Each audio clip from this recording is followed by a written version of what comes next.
श्रीधाम आश्रम के इष्ट देवता श्री दत्तात्रेय भगवान, माँ भगवती राज राजेश्वरी त्रिपुर सुंदरी, माँ नर्मदा जी के श्री चरणों कोटि कोटि वंदन। श्रीधाम आश्रम की ओर से आप सभी को आने वाले पुष्य नक्षत्र की खूब खूब बधाइयाँ, खूब खूब शुभकामनाएं। यह पुष्य नक्षत्र इस साल आ रहा है 2023 में, आने वाला शनिवार और रविवार, मतलब 4 नवंबर से लेकर 5 नवंबर। 4 नवंबर को शनिवार है, 5 नवंबर को रविवार है। जिस समय पर सूर्योदय के समय पुष्य नक्षत्र लगा हो, उस दिन रविवार हो, उसे रवि पुष्यामृत योग कहा गया है। सभी नक्षत्रों में मुख्य नक्षत्र पुष्य नक्षत्र कहा गया है। नक्षत्रों का राजा पुष्य नक्षत्र। ऐसे समय पर आज दीपावली के पूर्व ये बहुत बड़ा महापर्व प्राप्त हुआ है हमारे लिए। कुछ काल गणना के अनुसार हमें यह भी बताया गया कि यह शुभ अवसर 400 साल के बाद 2023 4 नवंबर शनिवार के दिन प्रातः 10:30 बजे से लेकर शुरुआत होगी और यह योग 5 नवंबर सुबह 10:30 बजे तक चलेगा। इसे पुष्य नक्षत्र योग कहा गया है। इस पुष्य नक्षत्र योग के दिन बहुत ही अद्भुत योग और एक आ रहा है, जो गज केसरी योग बन रहा है।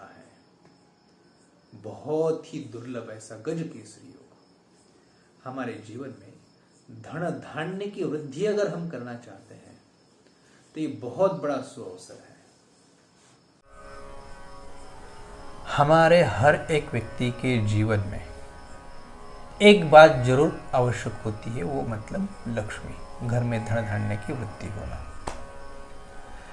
जो भी अपने जीवन में पूरे जीवन कालखंड में, जैसे अभी 400 साल के बाद रवि पुष्यामृत योग, गज केसरी योग, ये दोनों एक साथ आए हैं, ये हमारे जीवन में दोबारा नहीं आएगा।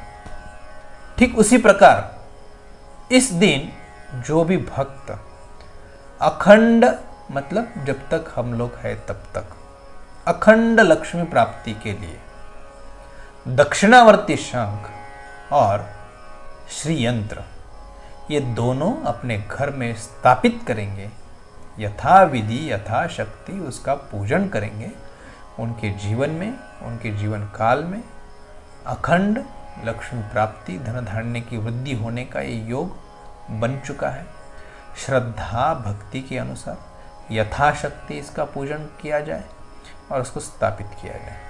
अपने अपने गुरुओं के मार्गदर्शन से, गुरु के अनुकूलता से ही हम हमारे घर में, हमारे ऑफिस में, हमारे शॉप में श्री यंत्र स्थापित कर सकते हैं। अन्यथा आप अपने घर में दक्षिणावर्ती शंख इस दिन भी स्थापित कर सकते हो, रवि पुष्यामृत योग के दिन, और दीपावली के समय पर भी यह विधि आप दोबारा कर सकते हो। दीपावली का भी बड़ा महापर्व होता है। दीपावली के पर्वों के दिन भी आप श्री यंत्र, दक्षिणावर्ती शंख आप स्थापित कर सकते हैं। इस दिन किया हुआ जप, अनुष्ठान, साधना या हम किसी कार्य सिद्धि से लेके कुछ विधि अगर करते हैं तो उसमें हमें सफलता निश्चित स्वरूप प्राप्त होना जरूर। और ऐसा योग 400 साल के बाद, 400 साल के बाद ऐसा योग मतलब क्या कि रवि पुष्यामृत योग और उसके साथ में गज केसरी योग, ये दोनों एक साथ कभी नहीं आए। गज केसरी योग वो भी अपने आप में बहुत बड़ा महत्वपूर्ण राजा, और दूसरा रवि पुष्यामृत योग, सभी नक्षत्रों में मुख्य नक्षत्र पुष्य नक्षत्र। तो ऐसा रवि पुष्यामृत योग, पुष्य नक्षत्र तो बहुत आते हैं, परंतु रविवार के दिन पुष्य नक्षत्र लगा हुआ हो सूर्योदय के समय, ऐसा रवि पुष्यामृत योग और गज केसरी योग ये 400 साल के बाद काल गणना के अनुसार पता चला है कि ये 2023 नवंबर में आ चुका है। अब इसका फायदा अगर हम लोग नहीं ले सके तो वो गलती हमारी, ताकि ऐसा सुअवसर जीवन में दोबारा भूल कर नहीं मिलना। अब जो व्यक्तियों के जीवन में निर्धनता, दारिद्रता केवल धन से ही नहीं आता है, दारिद्रता बुद्धि से भी आता है। दारिद्रता कई अलग अलग इससे आता है। तो सर्वप्रथम हमारे जीवन में महत्वपूर्ण बात है कि बुद्धि और धन ये तो जीवन में होना चाहिए। धन नहीं भी हो परंतु हमारे जीवन में बुद्धि की आवश्यकता है। अगर बुद्धि स्थिर है, बुद्धि हमें अगर प्रदान हो, प्राप्त हो, उसके लिए हम साधना विधि करें तो निश्चित रूप से धन भी आएगा। जैसे अभी रवि पुष्यामृत योग आ रहा है, हमारी बुद्धि अगर बन जाए कि उस दिन हम लोग श्री यंत्र साधना, श्री यंत्र पूजा, उपासना, साथ में दक्षिणावर्ती शंख उसकी पूजा विधि हम लोग यथावत यथाशक्ति अगर करेंगे तो हमारे जीवन में धन धान्य की वृद्धि होगी। हमारे पास जो दक्षिणावर्ती शंख है उसको हम लेकर उसके अंदर अखंडित चावल, जो खंडित नहीं, अखंड मतलब जो टूटे नहीं हो, ऐसे पूरे साबित चावल निकाल कर चुन चुन कर लेना, वो इसके अंदर भर दो। और इसमें भरने के बाद फिर इसको केसर चंदन तिलक से तिलक लगाओ, इसकी पूजा विधि करो, पीले वस्त्र में इसको लपेट के रखो, महालक्ष्मी मंत्र का इसके ऊपर मंत्र जाप करो, साधना करो, और हमारे घर में इसको तिजोरी में, पूजा मंदिर में आदि अन्य स्थानों पे आप स्थापित कर सकते हैं। हमारा बिजनेस है, कोई दुकान है, शॉप है, ऑफिस है, वहाँ पर भी हम इसको स्थापित कर सकते हैं। साथ में जैसे कि हमारे पास श्री यंत्र मौजूद है, तो उस श्री यंत्र की हम यथाशक्ति हम लोग उस दिन ललिता सहस्रनाम से कुमकुम अर्चन कर सकते हैं। श्री सूक्त हो गया, पुरुष सूक्त हो गया, आदि आदि मंत्रों से उसका पूजन अर्चन कर सकते हैं। जो भक्तों ने अपने गुरु से यथावत दीक्षा ली हुई है वही लोग इसकी नवारण पूजा भी कर सकते हैं।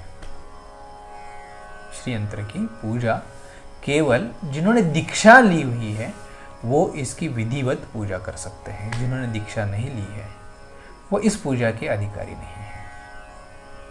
श्री यंत्र, कई भक्तों के जीवन में ये भी प्रश्न है, कईयों ने मेरे से चर्चाएं भी की हैं कि श्री यंत्र हमें आध्यात्मिक जगत की भी यात्रा कराता है और भौतिक जगत की भी यात्रा कराता है, मतलब सांसारिक सुख भी देता है, भोग भी प्रदान करता है। तो ये शास्त्र में वर्णन है, हमारे पास ग्रंथ भी है, उसका भी हम रेफरेंस देते हैं आपको। वो ग्रंथों के नाम भी बताएंगे, पेज नंबर भी बताएंगे। उसके अंदर लिखा हुआ है स्पष्ट रूप से, भोग मतलब कोई आपको सांसारिक भोग प्रदान नहीं करता है। हर एक व्यक्ति अपने जीवन में जो भी कर्म करता है, कार्य करता है, वो सुख प्राप्ति के लिए करता है, परंतु जो आनंद हमें मिलता है, शिव और शक्ति, ये क्या है? शिव हमारे सहस्रसार चक्र में विराजमान है। शक्ति मतलब हमारे मूलाधार चक्र में हमारी कुंडलिनी शक्ति वहां पर बैठी हुई है। वो कुंडलिनी शक्ति जागृत होके वो सीधा ऊपर की ओर मार्गस्थ हो और उसका भेदन होके वो हमारे सहस्रसार तक पहुंचे, वहां पे उन दोनों का मिलन हो, तब वो शिव और शक्ति का मिलन हो गया। आजकल के लोग ज्ञान पिलाने के लिए बताते हैं शिव पार्वती, मतलब घर में जो पति है वो शिव और मां पार्वती का उन्होंने उदाहरण दिया, पत्नी के लिए जोड़ दिया। कहीं के रिलेशन कहीं पर जोड़ देते हैं और कहते हैं ये शक्ति है, ये है, वो है। ज्ञान पिलाने के लिए तो बहुत कुछ है, परंतु हमारे शास्त्र ग्रंथ जो है ये शब्दशः अर्थ लेने के लिए नहीं है। इसको हमें समझना है। इसीलिए श्री विद्या की उपासना करने के लिए अधिकारी व्यक्ति चाहिए। ये कोई भी नहीं कर सकता। ये साधना मनुष्यों के लिए नहीं है। इसको साधना नहीं कहा जाता। साधना एक स्थिति आने के बाद पूर्ण हो जाती है, सिद्धि प्राप्त हो जाती है। साधना से सिद्धि प्राप्त होगी। सिद्धि प्राप्त होने के बाद हमें और कुछ कार्य शेष न रहा, परंतु उपासना कभी पूरी नहीं होती है। यह श्री यंत्र उपासना है। यह ज्ञान हमें हमारे गुरु जी ने प्रदान किया। ये हमारे गुरुदेव हमें ये ज्ञान देते हैं। जब हम गुरुदेव जी के सानिध्य में बैठे थे, एक दिन हमारी इसी विषय पे चर्चा चली। गुरुदेव जी ने हमें इसके बारे में हमें ज्ञात कराया। जो हमारे जीवन में हमारे कोई प्रश्न होते हैं, कोई संशय होता है, तो इसीलिए कहा गया है कि जीवन में गुरु की आवश्यकता है। हमारा अज्ञान जो हम शास्त्र अध्ययन करते हैं वो कहीं गलत तो नहीं है। संतों का संग तो जीवन में है नहीं। सत्संग तो हम करते नहीं है। जो भी दो लोग मिलेंगे आपस में सत्संग नहीं, निंदा करेंगे, तो सत्संग हुआ ही नहीं। शास्त्राध्ययन नहीं है, सत्संग नहीं है, संतों का संग नहीं है, और विवेक कहां से आएगा? योग वशिष्ठ जी श्री राम जी को कहते हैं, जिसके जीवन में ये 4 चीजें हैं, वो मोक्ष का अधिकारी है। मोक्ष मृत्यु के बाद नहीं है। मोक्ष जीते जी ही मिलेगा। हमारा जो शरीर है, अब इस बारे में बहुत विस्तार से बातें करेंगे तो बहुत समय लगेगा। आज हम आपके पास लेके आए हैं रवि पुष्यामृत योग की जानकारी। जो भी भक्त इस रवि पुष्यामृत योग के दिन इस श्री यंत्र की उपासना, साधना, पूजन, अर्चन नहीं कर सकते, कईयों के पास श्री यंत्र नहीं है, कईयों के पास दक्षिणावर्ती शंख उपलब्ध नहीं है। दक्षिणावर्ती शंख की उपासना, साधना पद्धति हम दीपावली के दिन धनत्रयोदशी से लेकर भाई दूज तक भी कर सकते हैं। इसके लिए श्रीधाम आश्रम से आप संपर्क करके श्रीधाम आश्रम के YouTube चैनल पर इसके विषय पे और भी अन्य जानकारी दी गई है, जो आपको दक्षिणावर्ती शंख, दीपावली किस प्रकार मनानी है, दीपावली का पूजन, रमा एकादशी से दीपावली शुरू होती है। वैसे देखा जाए तो कार्तिक पूर्णिमा जिस दिन शुरू हो गई, मतलब दिवाली शुरुआत हो गई, परंतु उस दिन हम लोग आकाश कंदील, दीप वगैरह ये करना आवश्यक होता है।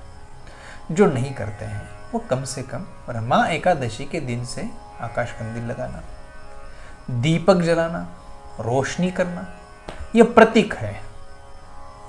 तो जिसके चलते हमें उसका उपयोग हमारे जीवन से नकारात्मक एनर्जी को हटाना है, सकारात्मक एनर्जी को हमारे अंदर प्रदान करना है, आदान प्रदान करना है एनर्जी का। तो उसके लिए हमें ये विधि करने पड़ेंगे। अगर नहीं करना है तो कोई दिक्कत नहीं। ये संसार में जो लोग जीते हैं उनके लिए सब बताया गया।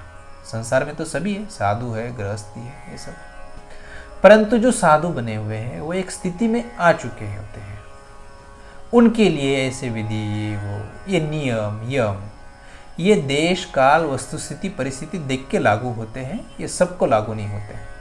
हम लोग, हमें जो नियम अच्छे लगते हैं उस नियमों का हम पालन करते हैं, परंतु हमें किस नियम की आवश्यकता है उस नियम का हम पालन कभी नहीं करेंगे। क्यों? हमारे से होगा ही नहीं। तो जो नहीं होगा वो नियम हम क्यों पालें? बात यहां तक आके रुकी नहीं है। अब हमारे जीवन में हमें आवश्यकता क्या है कि धूप से बचने के लिए टोपी पहन लो, जब धूप में जाएंगे तभी टोपी पहन लो। वो नहीं, आजकल कहीं भी जाओ टोपी पहन के बैठ जाएंगे, तो मतलब नियम हो गया टोपी पहनना। टोपी पहनना तो छाव में भी टोपी पहनना जरूरी है क्या? नहीं। तो हमें जो नियम अनुकूल लगा वो हमने लिया और हमने फॉलो करना शुरू किया, परंतु वास्तविकता कहाँ किसकी आवश्यकता है, कौन से नियम की आवश्यकता कहाँ पर है, वो हमें देखना चाहिए और तभी उस नियमों का हमें पालन करना चाहिए, तभी हमें उसका फ़ायदा मिलेगा। हम नियम पालन करते हैं परंतु उसका फ़ायदा हमें मिल रहा है कि नहीं मिल रहा है वो हम नहीं देख रहे, बस कर रहे हैं, कर रहे हैं। तो हमारे जीवन में आज जो रवि पुष्यामृत योग जो 400 साल के बाद आया हुआ है, तो इसका हम जरूर लाभ उठाएंगे। आप सभी को श्रीधाम आश्रम से जुड़े हुए सभी परिवारों के जीवन में यश, कीर्ति, आयुष्य, आरोग्य, धन संपदा, उनके घर में कुल, गोत्र, वंश, इन सभी की वृद्धि हो, इसके लिए हम प्रार्थना करते हैं भगवान से। आप अधिक जानकारी के लिए इस YouTube चैनल के अन्य वीडियो में भी आप देख सकते हो। जय गुरु।